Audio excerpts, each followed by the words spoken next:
नमस्कार, मैं हूं पवन त्यागी। दिल्ली शराब घोटाले में जो आम आदमी पार्टी के नेता और केजरीवाल ये दावा कर रहे थे कि सीबीआई और ईडी के पास शराब घोटाले में मनीष सिसोदिया की लिप्तता का कोई सबूत नहीं है और ये फर्जी केस लगाया गया है, मोदी जी आम आदमी पार्टी से डर गए। राघव चड्ढा ये दावा कर रहे थे प्रेस कॉन्फ्रेंस करके कि जिस तरह से आम आदमी पार्टी एक नई राजनीतिक पार्टी उभर कर बनी है और उनको लगता है कि बीजेपी को अगर कोई हरा सकता है तो वो आप पार्टी है और इसलिए हमारी पार्टी के नेताओं को डराया धमकाया जा रहा है, फर्जी केस लगाए जा रहे हैं। लेकिन अब जिस तरह से कोर्ट में सबूतों की बात चल रही है और जिस तरह से सत्येंद्र जैन के बाद अब मनीष सिसोदिया जेल की सलाखों के पीछे हैं, उसमें अब एक और ईडी के जो कोर्ट है उसने आदेश दे दिया है और अब 3 अप्रैल तक मनीष सिसोदिया को, आपको बता दें, न्यायिक हिरासत में रखा जाएगा।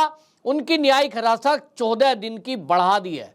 अब ये आप समझ लेते हैं कि जब जज को ये लगने लगता है सारे सबूत और गवाहों के आधार पर कि इस व्यक्ति का छूटना कहीं ना कहीं वो जो अपराध है उसमें छेड़छाड़ हो सकती है सबूतों के साथ, और इसलिए न्यायिक हिरासत में ऐसे व्यक्ति को रखा जाता है। अब आम आदमी पार्टी के जो भी नेता प्रेस कॉन्फ्रेंस कर करके और पब्लिक में ये दावा कर रहे थे कि कोई सबूत नहीं मिले, उनको ये समझना होगा कि जो ईडी की कोर्ट है जब वो कस्टडी देती है ईडी को, और वो कस्टडी के लिए भी आपको बता दूं कि ये मंगलवार में सुनवाई हो रही है और 21 मार्च को इस मामले की भी सुनवाई होगी कि ईडी को ये रिमांड मिलेगी कि नहीं, क्योंकि अभी तक पिछली बार हमने देखा है कि 2 बार ईडी को रिमांड मिल चुकी है और पिछली बार जब रिमांड मिली थी वो 22 मार्च तक के लिए मिली थी। उसमें भी ये आधार बताया गया था ईडी की तरफ से कि हम अभी तक जो पूछताछ कर रहे हैं मनीष सिसोदिया से वो हमको जवाब ठीक नहीं दे रहे हैं। हम कह रहे हैं कि आपने 14 फोन बदले, उसका हमारे पास सबूत है। कई सारी सिम इस्तेमाल हुई और ईडी कहती है कि जो टेलीफोन है वो दूसरों का फोन दिखाने के लिए दूसरों के नाम से खरीदा गया, और जिनके नाम से खरीदा गया हमने उनसे पूछताछ कर ली। उन्होंने कहा कि ये फोन तो हमने कभी लिया ही नहीं था, हमारा नाम केवल इस्तेमाल किया गया, असली इस्तेमाल मनीष सिसोदिया फोन को कर रहे थे। तो ईडी ने पूछा कि ये फोन का आपने क्या किया, वो कहते हैं साहब खराब हो गए थे। अगर वो खराब हो गए थे, 14 फोन समझ लीजिए, जेब में है 1, प्रयोग में है 1, और पिछले 1 साल में आप 14 फोन बदल देते हैं, वो भी आईफोन। आप में से भी बहुत सारे लोग आईफोन चलाते होंगे। क्या आईफोन अगर 1 साल के अंदर खराब हो जाए तो आप उसको तोड़कर सड़क पर फेंक देते हैं या जला देते हैं, जबकि उसकी कीमत 1.5 लाख रुपया हो? निश्चित रूप से नहीं। लेकिन मनीष सिसोदिया जी के अनुसार 14 आईफोन उनके खराब हो गए, और जब वो खराब हो गए तो उन्होंने उनको तोड़कर फेंक दिया। वाह भाई, ना गारंटी ना वारंटी ना रिपेयर। ये हैं दिल्ली के आम आदमी, राजनीति बदलने आए थे। अब ये जो सबूत हैं इसके आधार पर जो न्यायिक हिरासत मिली है, इसी बीच आप देख लीजिए कि ईडी को अब ये उम्मीद है कि जो सबूत उसने रिकवर किए हैं, जिसके आधार पर पिछली बार भी उनको रिमांड मिली थी, अभी और काम बाकी है, ऐसा ईडी के सूत्रों का कहना है। लेकिन अभी यहां जासूसी कांड का भी खुलासा हो रहा है और सीबीआई उस काम में लगी हुई है। तो जैसे ही अगर ईडी को ये इनकी रिमांड नहीं मिलती है तो न्यायिक हिरासत 3 अप्रैल तक बढ़ा दी गई है और ये 3 अप्रैल तक तिहाड़ में रहेंगे। अगर ईडी को ये रिमांड नहीं मिलती है तो फिर सीबीआई बीच में आएगी। सीबीआई फिर कोर्ट में एप्लीकेशन लगाएगी कि अब हमको रिमांड चाहिए, हमें पूछताछ करनी है, क्योंकि जासूसी कांड में अभी पूछताछ होना बाकी है। इसका मतलब यह हुआ कि मनीष सिसोदिया तो गया और मनीष सिसोदिया को राहत मिलती दिख नहीं रही है। वहीं दूसरी तरफ हमने देखा कि जैसे ही ईडी को दूसरी बार रिमांड मिली तभी अरविंद केजरीवाल ने तुरंत इनका बंगला खाली करा दिया और वो आतिशी को अलॉट भी कर दिया। तभी एक कवायद लगाई जा रही थी कि जो इनके वकील हैं उन्होंने शायद अरविंद केजरीवाल को हकीकत से रूबरू करा दिया है और उनको बता दिया है कि भाई आपकी अब कोशिशें बेकार है, ये इसमें छूटना नहीं है। मनीष सिसोदिया के खिलाफ जो ईडी के पास सबूत हैं, और अभी तो 2-3 केस और बाकी हैं, जिसमें स्कूल का घोटाला अभी खुलना बाकी है, जो क्लासरूम को, बाथरूम को क्लासरूम बनाकर बताकर उसकी पेमेंट ले ली गई। एक कमरा जो कि 5 लाख में बन सकता था, तैयार हो सकता था, उसके कई गुना पैसे चार्ज किए गए। ये 2 घोटाले तो ऐसे हैं जिसका अभी जांच होना बाकी है। लेकिन इसमें सबसे ज्यादा गंभीर जो मामला है वो फीडबैक यूनिट का है। इस पर राघव चड्ढा ट्वीट करते हैं और राघव चड्ढा कह रहे हैं कि 8 साल से अगर मनीष सिसोदिया जासूसी करा रहे थे तो केंद्र की एजेंसियां क्या कर रही थी, सीबीआई, रॉ, ये बाकी जो है, इसका मतलब वो फिर उसे चीन से जोड़ रहे हैं। कहते हैं अगर वो दिल्ली के एक आदमी का नहीं पता लगा पा रहे थे तो फिर चीन का क्या करते होंगे।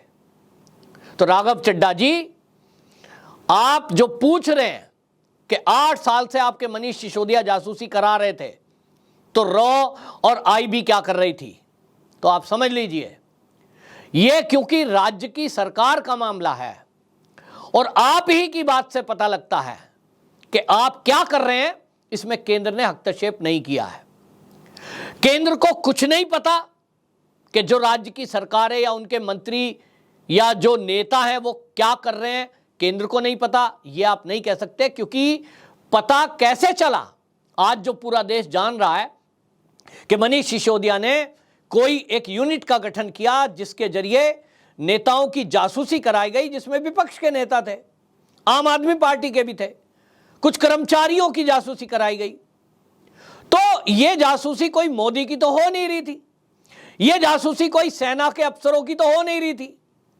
भाई आप दिल्ली की राजनीति कर रहे हैं, दिल्ली के कुछ नेताओं की आप जासूसी करा रहे थे तो कराएं, केंद्र उसमें हस्तक्षेप क्यों करेगा। हां, यह बात जरूर है कि केंद्र को एक एक बात का आपका पता है और इसीलिए तो केस खुला है महाराज। ये जो केस खुला है, आप क्या जान रहे हैं कि दिल्ली का एक विजिलेंस का कोई अधिकारी वो जाकर के कोर्ट में एप्लीकेशन लगाएगा या एलजी को कंप्लेंट करेगा, ये उसका अचानक सपने में आ गया था। भाई ये केंद्र के काम करने का आज की सरकार का तरीका है। तो इसीलिए पता होते हुए भी कई बार मौके की तलाश में रहते हैं। और आपको बता दूं, कानून है कि जब आप कोई अपराध में कोई कर रहा होता, प्लानिंग कर रहा होता है, जब तक उसके पुख्ता सबूत सामने ना आ जाएं, तब तक अगर उसे पकड़ें तो कोर्ट में छूट जाता है। और केंद्र में बैठी हुई इस समय की सरकार, जो राघव चड्ढा जी आईबी और रॉ को पूछ रहे हैं कि वो क्या कर रहे थे, वो इसी बात का इंतजार कर रहे थे कि जब पूरे पुख्ता सबूत उनके हाथ में आ जाएंगे, जब ये जो पूर्व आपने बड़े बड़े अधिकारियों को नौकरी पर रखा है, रिटायर आदमियों को, जिसमें रिटायर आईबी का अफसर भी था, जब वो कोई ऐसी हरकत करेंगे ताकि उनका कच्चा चिट्ठा जब कोर्ट के सामने जाए तो वो छूट ना पाए, तब ये अटैक हुआ है, यानी तब पोल खोली गई है। और इसलिए ईडी ने अभी जो ये कस्टडी मिली है 14 दिन की, आपको बता दूं, अभी जो सबूत रखे हैं, जिसके बाद आम आदमी पार्टी के नेताओं की बोलती बंद है, क्योंकि अब वो बोल नहीं सकते कि कोई सबूत नहीं मिला। सबूत नंबर 1 कोर्ट में रखा गया ईडी की तरफ से।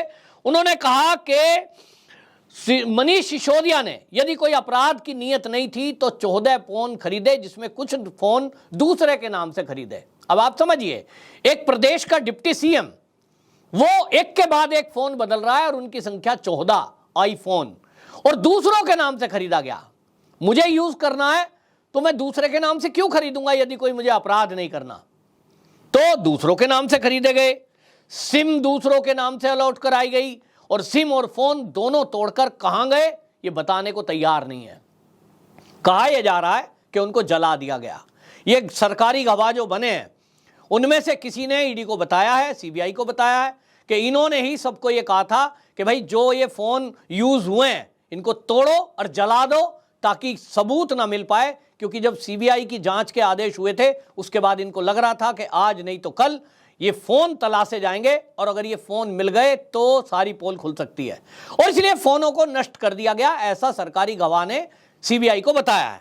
इसके बाद उन्होंने कहा कि लाभ का मार्जिन जो 12% किया गया, इससे साफ साफ दिख रहा था कि वो शराब जो व्यापारी हैं उनको फायदा पहुंचाना चाहते थे, और इस जो मार्जिन बढ़ाया गया इसमें सीधा सीधा मनीष सिसोदिया दोषी है, क्योंकि इन्हीं के मातहत वो मंत्रालय था।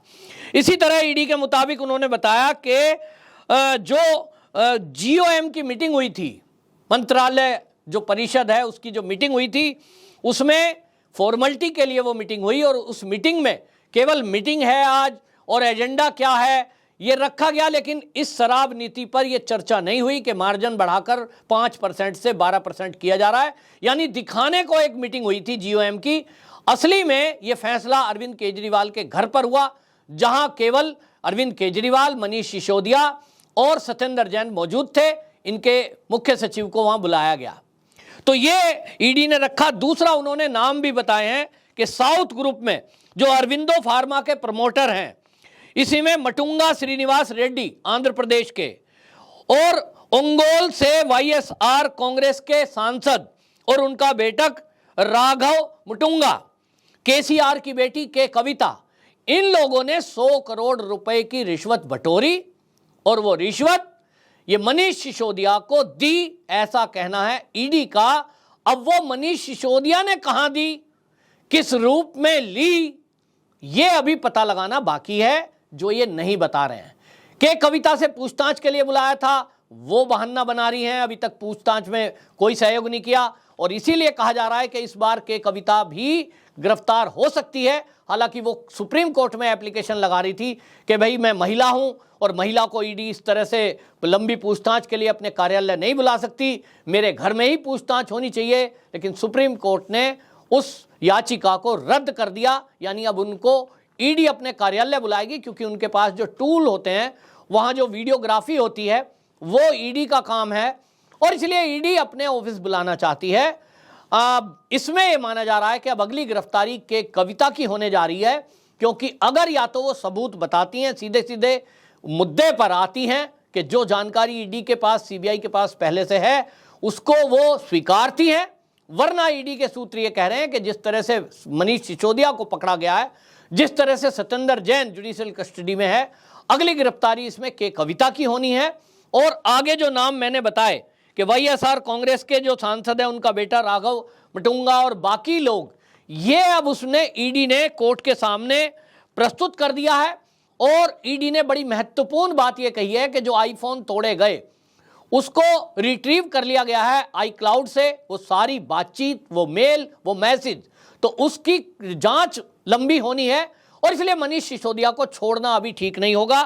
और मेल जो डंप किए थे इन्होंने 1.23 लाख, वो मेल की भी स्टडी की जा रही है, और वो मेल और मोबाइल फोन से भेजे हुए मैसेज और मेल, वो कहते हैं हम मेल कर रहे हैं, इनको मिला रहे हैं, इनका मिलाप किया जा रहा है, टैली किया जा रहा है। और अभी तक जो कई सारे मेल ये मनीष सिसोदिया के जो कंप्यूटर था ऑफिस का, उससे जो उसमें आए या गए, वो और फोन में मिले हुए मेल जो कि शराब जो व्यापारी हैं उनसे मिले हैं, वो मेल कर गए हैं, यानी सेम टू सेम है। और इसलिए एक बड़ा सबूत ईडी ने कोर्ट के सामने प्रस्तुत किया है, जिसके बाद 14 दिन की न्यायिक हिरासत ये मनीष सिसोदिया की मिली है। निश्चित जानिए कि इनका अब जेल से छूटना असंभव है, ये ईडी के सूत्रों का कहना है। वंदे मातरम।